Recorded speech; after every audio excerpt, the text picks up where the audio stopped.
భుజాశ్లేషాం నిత్యం పురదమయతు కంటకవతీ తవ గ్రీవాధత్తే ముఖకమలనాళశ్రియమియం స్వతశ్వేతాకాలగురు బహుళజమ్మాలమలినా మృణాలీలాలిత్యం వహతి యదదోహారలతిక.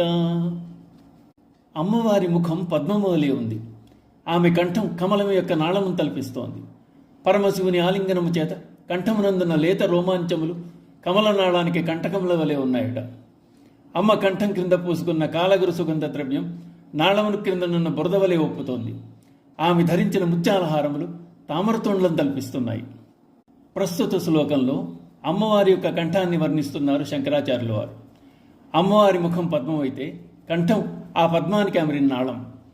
ముఖ కమలనాళ శ్రియం. అమ్మవారి ముఖమునందు పద్మం యొక్క ధర్మము, ఆమె కంఠమునందు పద్మనాళం యొక్క శోభ ఆరోపింపబడుతున్నాయి. తామరకాడకు క్రింద సరస్సు అడుగున ఉన్న బురద మన్నంటుకుని సహజంగా తెల్లగా ఉన్న అడుగు భాగం నల్లగా మారుతుంది. అలా అమ్మవారి కంఠం కంఠానికి పూసుకున్న కాలగరు సుగంధ ద్రవ్యాల చేత నల్లగా ఒప్పిందట. ఆ విధంగా భూతత్వాన్ని జలతత్వాన్ని కలిగి ఉన్న స్థితికారిణిగా అమ్మను చెప్పకనే చెప్తున్నారు శంకరాచార్యులు వారు. హారలతిక. అమ్మ ధరించిన ముత్యాల హారం తామర తీగవలే ప్రకాశిస్తోంది. మృణాళీ లాలిత్యం వహతి. అది తామరతోడు సౌభాగ్యాన్ని తల్పిస్తోంది. ఆ తీగ వంటి హారం లాలిత్యంతో మెరిసిపోతోంది, ఆశ్చర్యం కలిగిస్తోంది. అమ్మవారి కంఠాన్ని తలుచుకుంటున్నాం కాబట్టి ఆ కంఠానికి సంబంధించిన ఇతర విశిష్టతలను కూడా తలుచుకోవడం సంప్రదాయం. అమ్మ కంఠంపై నడుము వద్ద నుదుటి మీద 3 వళ్ళు అనగా రేఖలు ఉన్నాయి. అది ఉత్తమ సాముద్రిక లక్షణం.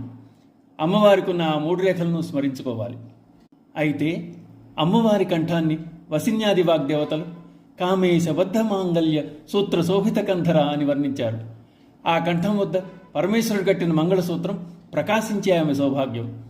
ఆ మంగళసూత్రాన్ని ధ్యానిస్తే అందరికీ మంగళం కలుగుతుంది. సర్వమంగళ మాంగళ్యే. మంగళసూత్రానికి అధిదేవత అమ్మవారు గౌరీదేవి. మంగళ స్వభావం అమ్మ వల్ల వస్తుంది. ఆవిడే అధిదేవతగా ఉన్న మంగళసూత్రం ఆమె మెడలో ధరించింది. అది ఆ మంగళసూత్రం యొక్క వైశిష్ట్యం. మింగిడివాడు విభుండని మింగిడిది గరళమని మేలని ప్రజకును మింగుమనే సర్వమంగళ మంగళసూత్రమునెంత మదినమ్మినదో అన్నారు పోతన. మృత్యువే అమ్మ అధీనం, శివుడు మృత్యుంజయుడు. అటువంటి దివ్యమైన మాంగళ్యం శోభిస్తున్న కంఠం అమ్మది. శ్రీమాత్రే నమః.